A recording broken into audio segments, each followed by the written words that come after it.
Tappei has just released Arc 7 Chapter 60, and this video will be a summary of the chapter. I highly recommend you check out my Arc 7 Chapter 59 summary.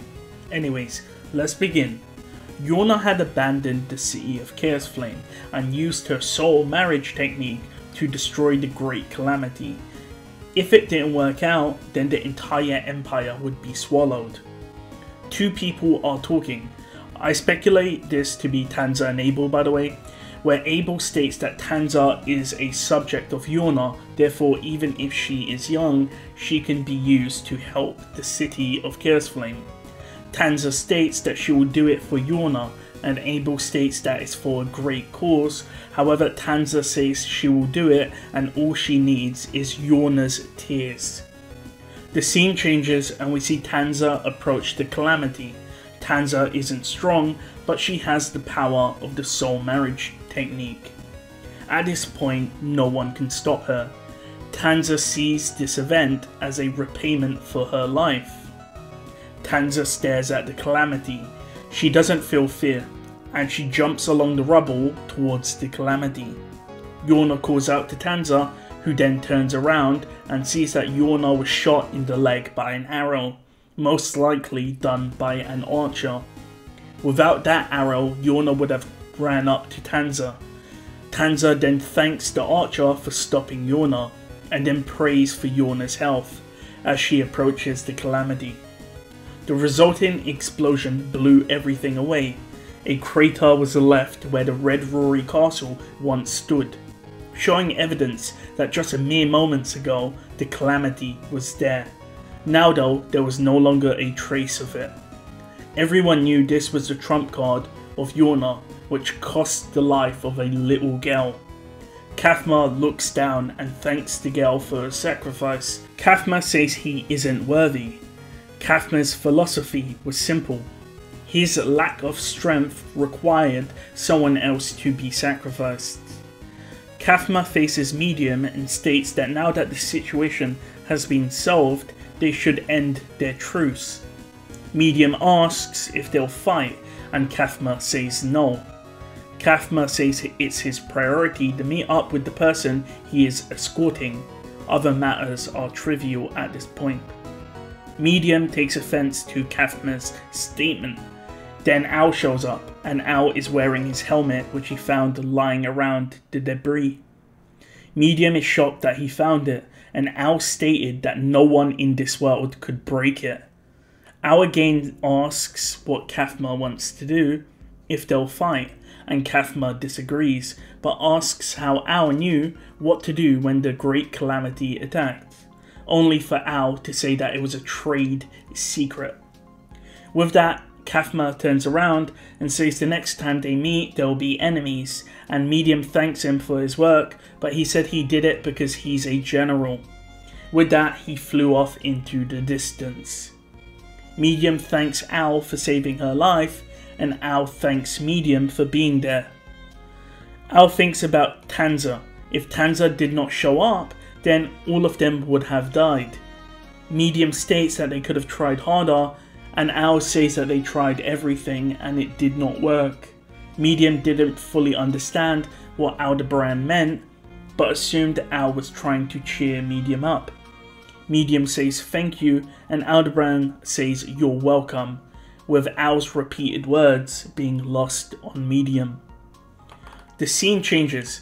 Al asks Yona if she finished looking at the rubble. Abel of course has no emotion towards the scene around him.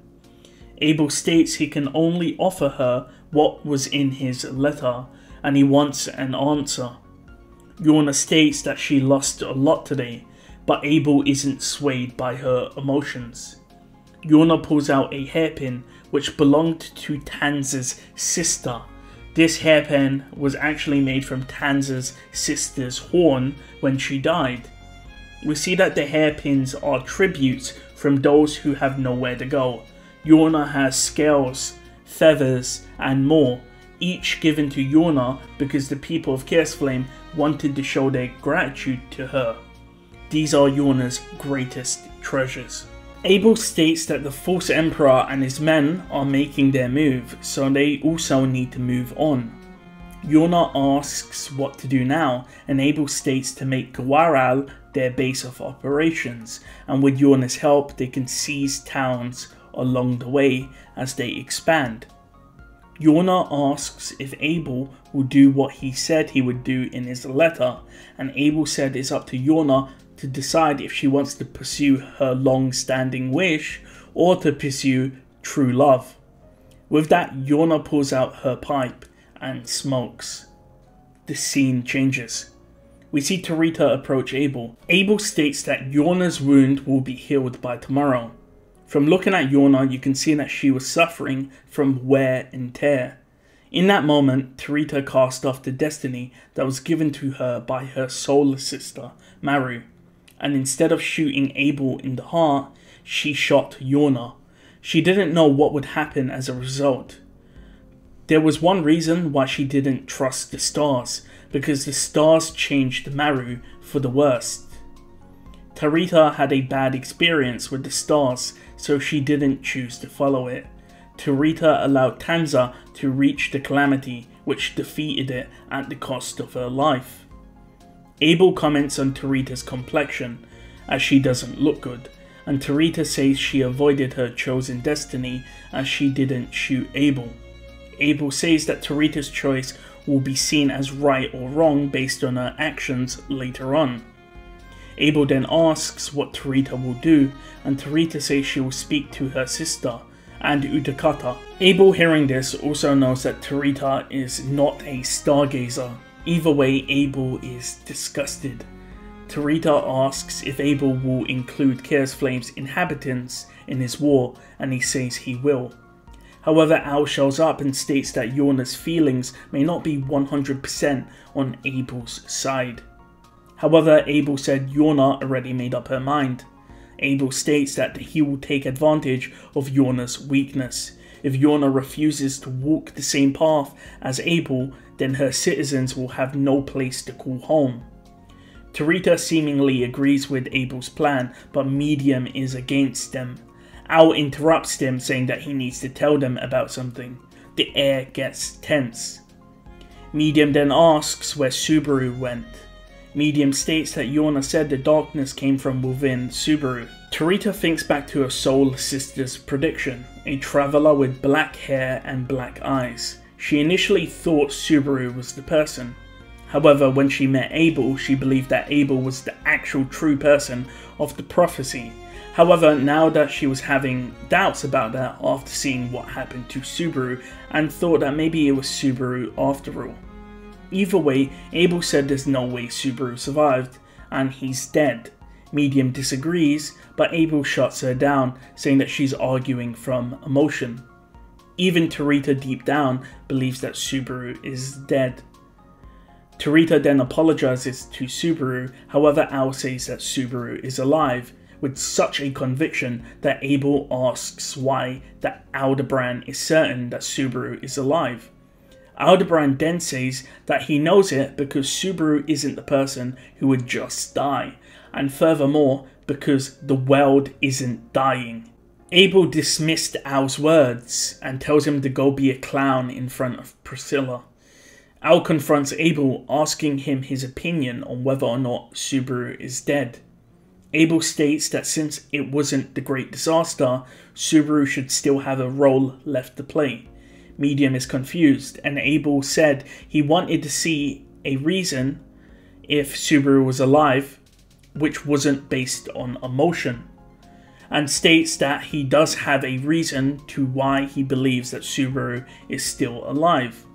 They then make their way to the center of the Great Calamity, and they see Lewis with bloody fingers trying to dig through the rubble. Medium hugs Lewis from behind. Abel tells Lewis to stop searching by herself. If she's searching like a fool, she won't find anything. Lewis, hearing this, screams. Abel is then asked if he knows how to find Subaru. After all, he just said to Lewis to not search by herself. In other words, Abel has a plan. Abel says he does have a plan, which will make it so that the whole country will look for him. Abel states that they'll spread the information that the illegitimate son of Vincent Valacchia is trying to seize the throne, and that is Subaru. The scene changes. It felt like he was drowning in shadows, but eventually he could breathe. He was drenched in water, and in his left hand he held something important that he couldn't let go. His right hand held onto the shore as he spat out water. He held onto the girl in his left hand. The girl was small, but she was wearing a kimono, and due to all of the water absorption, it was heavy, so he removed some of her clothes. He was very tired and death was near. He was about to let go of the shore and submerge himself back into the water. However, he heard a sound. His arm was grabbed by someone, pulling him out of the water. The voice said, "You're fading away, aren't you? If you're going to fade away, let's do something more dramatic." The person wondered how they got there and said it's lucky he was walking by. The person finally said, "Doesn't it feel like a grand story is about to begin?"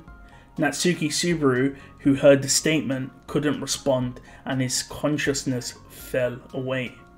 And the chapter ends. So the person that grabbed Subaru, people are speculating that it's Cecilus, because Cecilus is the sort of person that talks about a grand story is about to begin. He's a bit of a chunibyo.